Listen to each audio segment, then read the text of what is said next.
Hello friends, welcome to Latha's cook. இன்றைக்கி நம்ம பார்க்க போகிறது ஆலு தம். ஆலு தம்ங்கிறது ரொம்ப ரொம்ப ஃபேமஸ் ரெசிபி. நார்த்துலலாம் கல்கட்டாவாக இருந்தாலும் சரி, யூபி, பீகார், டெல்லி எந்த சைடு எடுத்துட்டாலும் சரி, ஆலு தம்ங்கிறது ரொம்ப ரொம்ப ஸ்பெஷல். அது இல்லாத கல்யாணமே இல்லைன்னு சொல்லலாம். வெட்டிங் வீட்டில், கல்யாண வீட்டிலலாம் இது ஒரு நெசசரி ஐட்டம். இது பண்ணுறது ரொம்ப ஈஸி. அப்படி ஒன்றும் கஷ்டமல்ல. இல்லை, பேபி பொட்டேட்டோஸ் வாங்கிக்கணும், அதை வேக விட்டுட்டு அதில் சில மசாலாக்கள் சேர்க்க போகிறோம். இது பண்ணுற ஸ்டைல், பண்ணுற விதம் நிறைய விதம் இருக்குது. அதில் ஒரு ஸ்டைல் இருக்குன்னா உங்களுக்கு எல்லாரோடையும் ஷேர் பண்ணிக்கிறேன். வாங்கோ பார்க்கலாம். இந்த மாதிரி சின்ன உருளைக்கிழங்கு, இதை தோலோட நல்லா 2 வருஷம் வாஷ் பண்ணிட்டேன். குக்கரில் அப்படியே முழுசாக அப்படியே வேக விட்டணும் 2 விசிலுக்கு.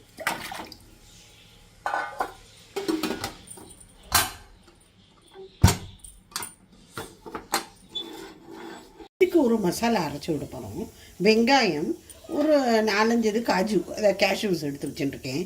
ஒரு துண்டு இது இஞ்சி, 2 பூண்டு. உங்களுக்கு பூண்டு வாசனை பிடிக்கலன்னு ஸ்கிப் பண்ணிவிடுவோம். ஒரே ஒரு பச்சை மிளகா. இதை தனியாக அரைச்சிக்கணும். இந்த டொமேட்டோ 2 டொமேட்டோ நல்ல பெருசாக இருந்தது. இது தனியாக பியூரி பண்ணி தனியாக ஒரு பவுலில் போட்டு வச்சுக்கணும். உருளைக்கிழங்கும் இங்கே வெந்தெடுத்து ரொம்ப வேகக்கூடாது.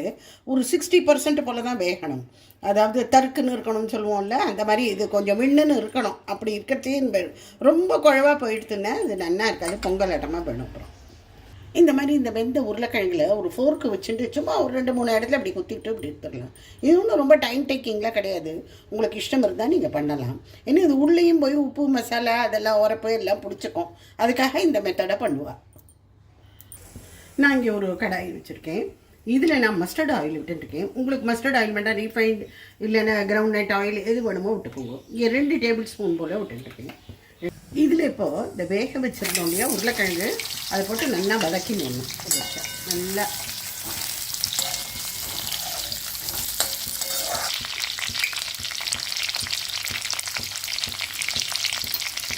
இந்த உருளைக்கிழங்குக்கு தேவையான உப்பு, அப்புறம் கொஞ்சமாக மஞ்சள் பொடி போட்டுருக்கு.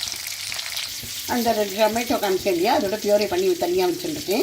இது இந்த வெங்காயம், பூண்டு, முந்திரி பருப்பு அதெல்லாம் அரைச்சிருக்கு.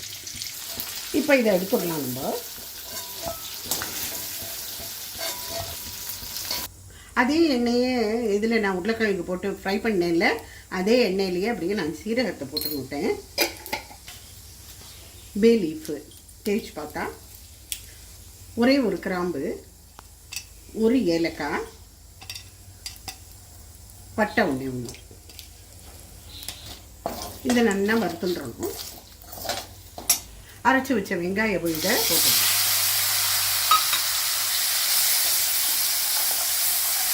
இப்போ இதில் ட்ரை மசாலா பவுடர்ஸ் எல்லாத்தையும் ஒன்றா சேர்த்துடலாம். அதாவது மஞ்சப்பொடி, மிளகாப்பொடி, இந்த காஷ்மீரி சில்லி பவுடர் தான் இது, கொஞ்சம் கலர் கொடுக்கும். வேறு என்ன, அது தனியா powder 2 table spoon, kasuri methi. இப்போ இதில் இந்த டொமேட்டோ பியூரியை போட்டுடணும். இப்போ இந்த கிரேவிக்கு தகுந்த உப்பு கொஞ்சமாக போட்டுடணும். இந்த உருளைக்கிழங்கை போட்டுக்கலாம்.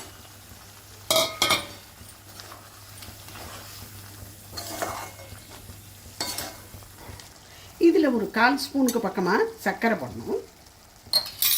கொஞ்சமாக ஜலத்தை விட்டுட்டு ஒரு மூடியை போட்டுட்டு மூடிடணும். சிம்மில் வைக்கணும்.